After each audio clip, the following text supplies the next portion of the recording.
लेकिन आपको खरीदना है कैश मार्केट में, और वो भी डिलीवरी के लिए आज से, ताकि आप इसे अपने पोर्टफोलियो में रख सकें। और क्यों रखना है पोर्टफोलियो में, उसकी पहली वजह आपकी स्क्रीन पर है। इसका खुद का पोर्टफोलियो है, वो वर्ल्ड क्लास एसेट्स का है। शानदार एसेट्स इनके पास में कहाँ है? घरेलू एयरपोर्ट्स में आप देखिए, कंपनी के पास Delhi one of the best airports, Hyderabad और गोवा का जो नया एयरपोर्ट बना है वो इन्हीं के पास में है।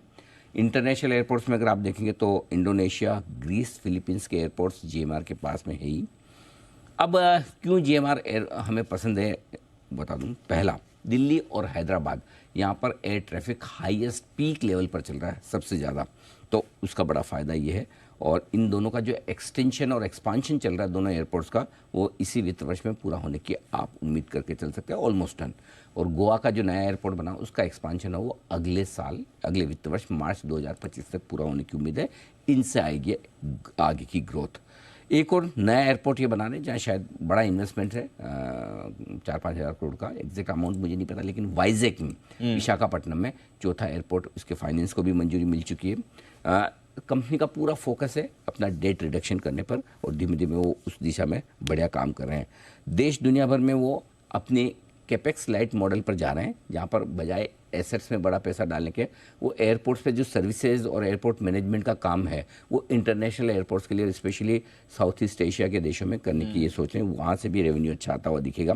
तो south Asia, south east Asia, middle east, यहाँ से मौके मिलेंगे। दिल्ली एयरपोर्ट अभी नुकसान में है, और उसी की वजह से कंपनी नुकसान में भी है। वित्त वर्ष 2025 में उम्मीद की जा रही है कि ये मुनाफे में आ सकता है। और वित्त वर्ष 2024, ये जो साल मार्च खत्म हो रहा है, इसमें 8,500 करोड़ की आय की उम्मीद है। मार्जिन 32% रहेंगे। नेट लेवल पर नुकसान रहेगा शायद 400 करोड़ के आसपास, 450 करोड़ के आसपास रहे। पिछले साल के मुकाबले जो 850 करोड़ था, आधा होना चाहिए। लेकिन अगले साल से कंपनी प्रॉफिटेबल हो सकती है। ऑपरेटिंग लेवल पर प्रॉफिटेबल है, नेट लेवल पर प्रॉफिटेबल होने की उम्मीद कर सकते हैं। अदानी एयरपोर्ट का आईपीओ भी इवेंचुअली आएगा। yes. और वही वाली बात है कि जब एनएससी के आईपीओ की उम्मीद में बीएसई पहले से भाग जाता है, करेक्ट, अदानी एयरपोर्ट के आईपीओ की उम्मीद में जीएमआर में वैल्यूएशंस नेचुरली बढ़ेंगे।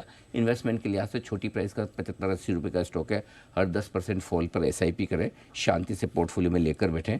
100 रुपये का छोटा टारगेट है, 125 और 150 के और 2 बड़े टारगेट, टोटल 3 टारगेट के लिए 1 से 3 साल का व्यू लेकर आप इसको रखें। डबल होने की ताकत, डबल होने की ताकत। ओके, तो एक अफोर्डेबल स्टॉक, जैसा अनिल जी ने आपको वादा किया था, ये आपको कहा है गिरावट पर ऐड करिए, इस काउंटर को होल्ड करिए, डबल होने की क्षमता रखता है। 1 से 3 साल का होराइजन। जीएमआर एयरपोर्ट्स, इस पर एक्शन आपको आते हुए दिखेगा।